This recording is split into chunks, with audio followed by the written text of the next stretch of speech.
Okay, we're back for another day here in Vegas. Another home job. So we left off yesterday, we're doing wiring, and we needed some hardware we didn't have and some other stuff. And we talked quite a bit last night about, well, we were off video, about these stupid Harley ignition switches and how they wire these stupid things. So they have a jumper wire, it's right here. So starting in '78, the DOT required that the headlight comes on when the ignition's on. Or not when it's on. You have to have the headlight on when you ride the bike. So the way Harley made that work is they put a jumper wire between the ignition circuit and the light circuit, so you had lights on all the time. So instead of having a 3-position switch, which is off, on, ignition, no lights, and then on, ignition, and lights both, they have it now. See, either way you go, it's one or two or three, the headlight's always on. So basically it's a 2-position switch. And the way they did that was they put a jumper wire between the two posts. Now the circuit breakers back here are still divided, so we have ignition stuff and then we have lighting stuff up here. And this is on the charging system side, this one. So that's how they're all done that way. At least all in the 80s, 70s and 80s are that way.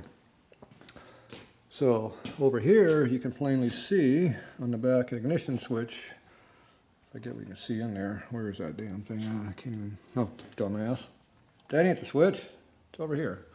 So anyway, I couldn't see it. See that wire hanging right there? All you gotta do is clip that wire and you will have a separated ignition system. And if you go into your wiring schematic, which is in the back of all your Harley service manuals, this one happens to be for the FXR we're working on, they have wiring diagrams. So if you go back in your wiring diagrams and you find your ignition switch stuff in there, I'm not sure which bike this is. This is for an FLT. Doesn't matter, they're all the same. As long as they got an ignition switch on the side of the bike. Now FLT might have some kind of a handlebar thing, I'm not sure. You got this big instrument cluster piece of crap on their bikes back then. I'm not seeing the ignition switch, so that is not helping me. So no FLH turds. Here's the FXR video. I'll give you a wiring schematic. So here's your ignition switch, and right here you can plainly see the wires, what they do, and where they go to. Here's your circuit breakers right here. So you got accessory ignition, lights, and main. And here's your ignition switch right here. So this wire here that comes down is your main. That's be your input. Your output is going to be these other two. And you see how there's a jumper wire right between, has that W right there, between those two terminals. That is your jumper wire.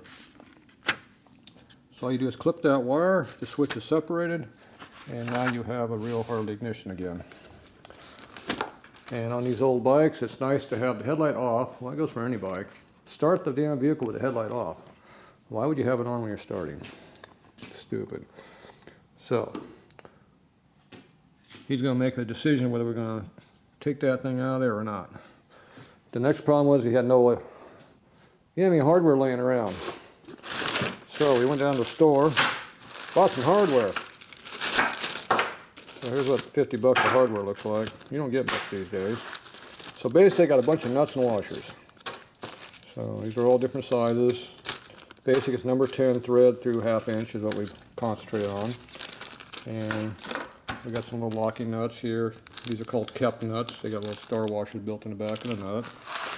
And that's for your electrical stuff. Those go on your circuit breakers over here. The factory, the old ones like these have a lock washer and a nut. The new bikes have the kept nut, which has the nut with the star washer built in the back of it, so you don't lose it. So these here could have been upgraded at any point to a newer style, or not. That's if you want to. For what we do, and it works just fine. And I also got some number 8 thread also. You get fine and coarse, because sometimes you need them for both. But all your idiot light switches have those nuts on there also. So where's the idiot light switch on this? But you put it way down there where you can't get to it. But there's a wire on there that's held on with a nut. As you can't see it, but you know, it'll have a damn nut on it. That's what you want. Okay, this is our lock washer. This is a 5/16. We need a 1/4 inch lock.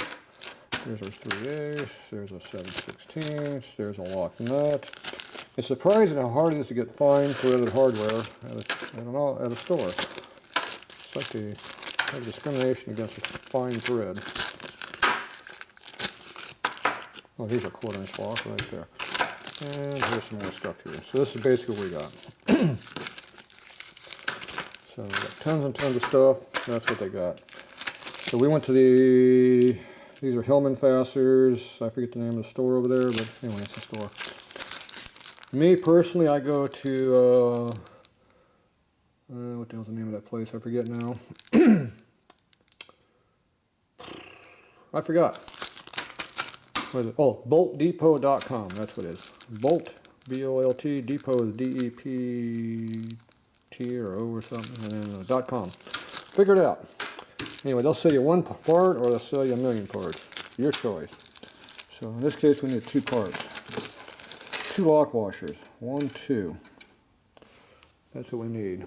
Now, when we do this side over here, we'll need 2 more. But for now, we don't need 2 more on that. We need 2 over here. So these are going to go right here underneath these bolt heads. One for right here. And then we got this one right here that has all the wiring on it.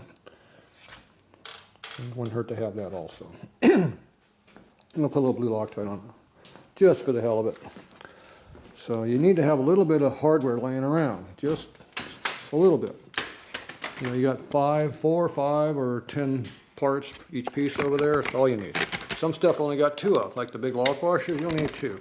The reason I got 1/2 inch lock washer, riser bolts. They're 1/2 inch.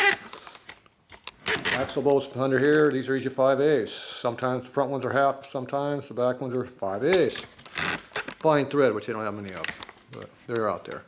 So anyway, you have a couple things laying around. It makes it a lot easier to do a job. Instead of being held up middle of the night, can't finish the bike because we don't have the 2 stupid ass lock washers that cost 20 cents a piece. Maybe they were 25 a piece, I don't know, something. So now we just take the darn thing out of here. Pull out our bolt. Put our lock washer on the bolt, like that. A little dab of Loctite on the bolt. Ew, a big dab. That's too much. If you take too much, you squeeze the bottle so it sucks, and you suck the shit back into the bottle. Use it on the next one. Also, if you have the other bullet, you can use it smeared around. You can use it twice. Okay, so I'm going to put this on there. And he's got those modified solid mounts on this thing now. So you don't have that stupid wheel nuts that always are breaking on these bikes. Great idea for our mounting, but not very good for Harley because they don't hold up. Okay, that one is down on there. This one here, we're going to do the same thing for it. Now this one here, we're seeing how we got all these terminals on there. I don't really want to run a lock washer right against a terminal. So I'm going to put a little flat washer on there. So now I can go over here and find some 1/4 wash. Now where are we going to find some 1/4 inch washers around here? Let me think. Oh, all that hardware we just bought. Maybe there's some washers in there that we can use. Yeah, what a difference, huh? Imagine that. We have hardware. Let's see here. Hardware, lock washers, no, flat washers. Wrong one. Nut, washers, nut, washer, lock, nut. Okay, so we're looking for the 1/4 inch washers. Now, something you might not know is that when you're dealing with washers, you have SAE washers and you have USS washers. SAE is fine thread, USS is coarse thread. The difference is the size of the washer, the thickness of the washer, and the ID of the washer. The USS has a bigger diameter washer, a looser hole, and these have a thicker head. All else being the same. So, most of the time you can take a 5/16 washer, which is right here. You got 2 different 5/16 washers. See how big this thing is? This actually fits a 3/8 bolt.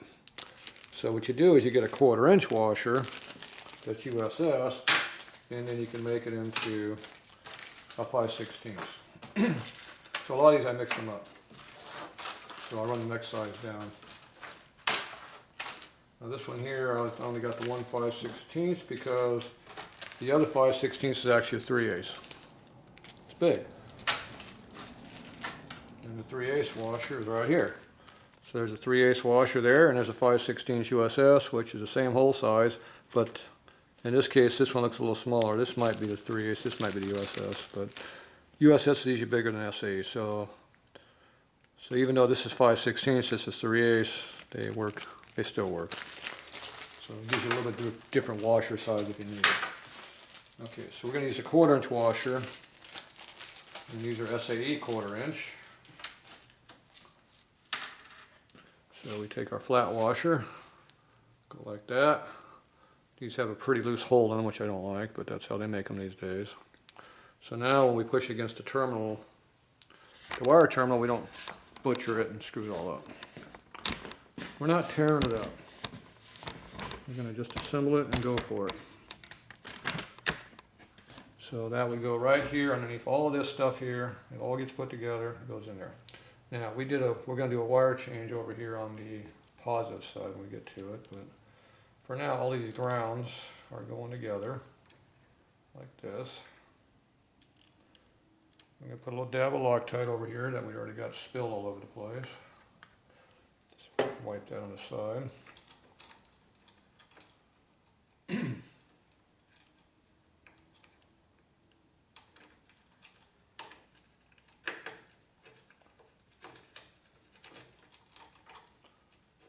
a sweet spot to get it started. There it is.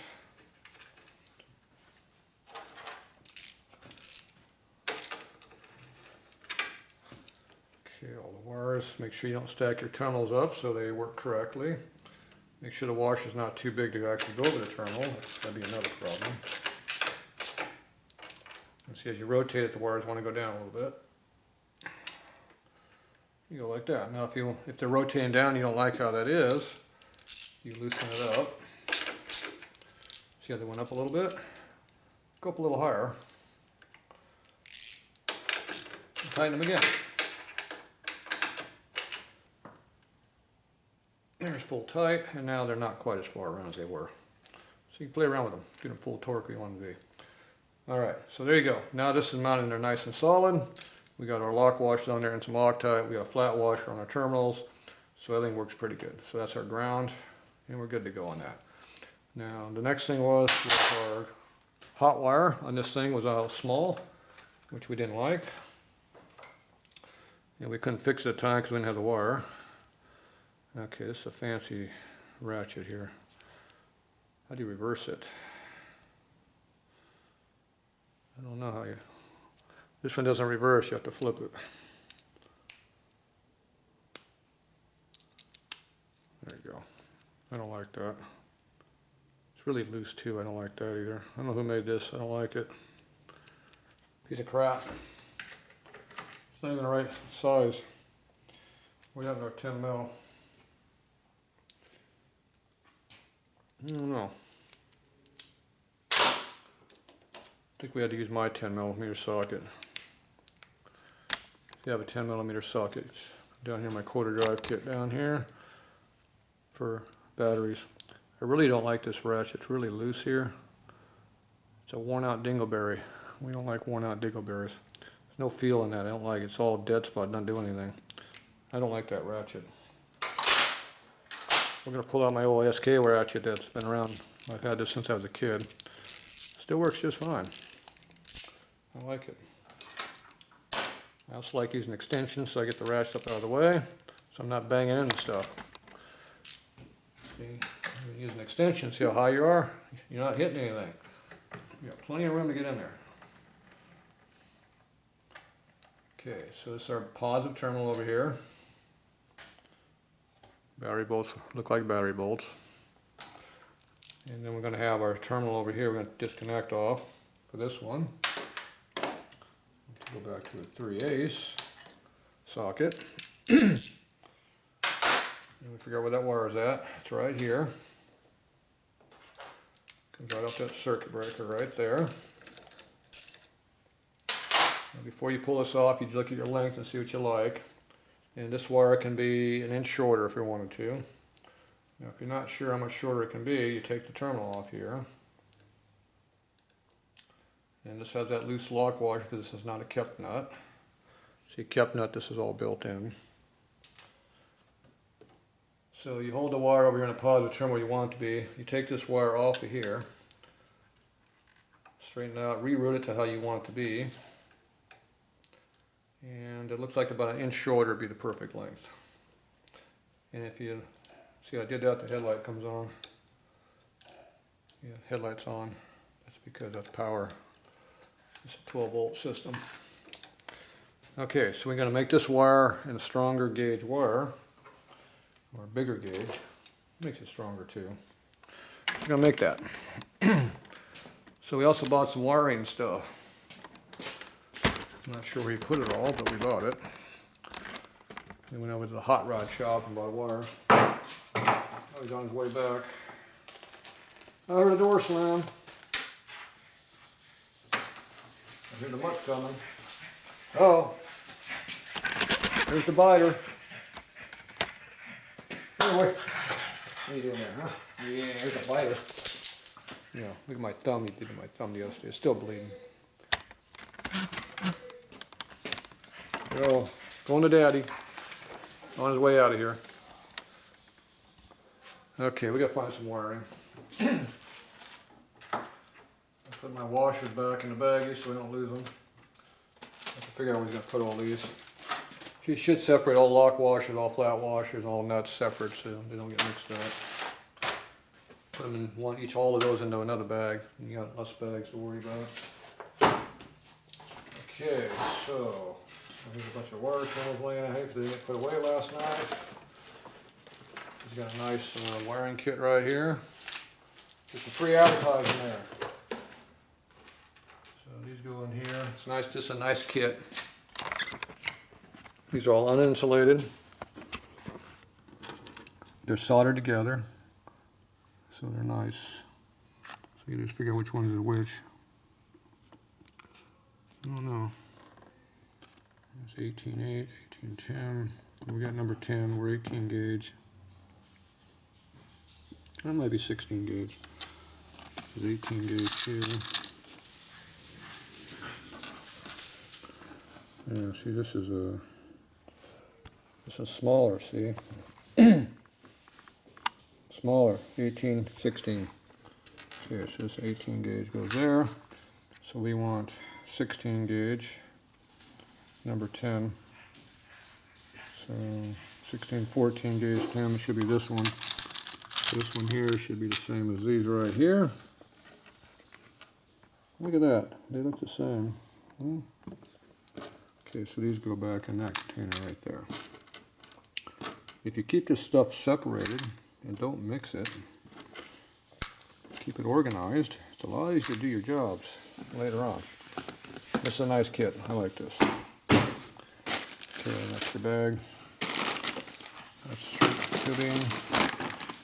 Okay, we gotta find our wiring. Are you back again? Oh, you brought your buddy with you. Yeah, you got your buddy with you. Alright, we gotta figure out where the wiring's at. Oh, there's the third one right there. You like that gasoline fumes? He likes gas fumes.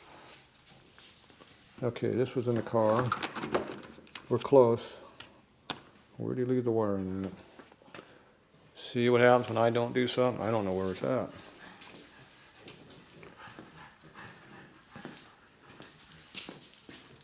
What are you guys up to? Come over to bite me? I do not see the wiring that we bought. We got 2 feet of wire we bought twice. Alright, it's missing. Excuse me. I'm running out of place to look. It's a red and a black. Okay, well, I guess I'm going to have to go come back. We'll be back.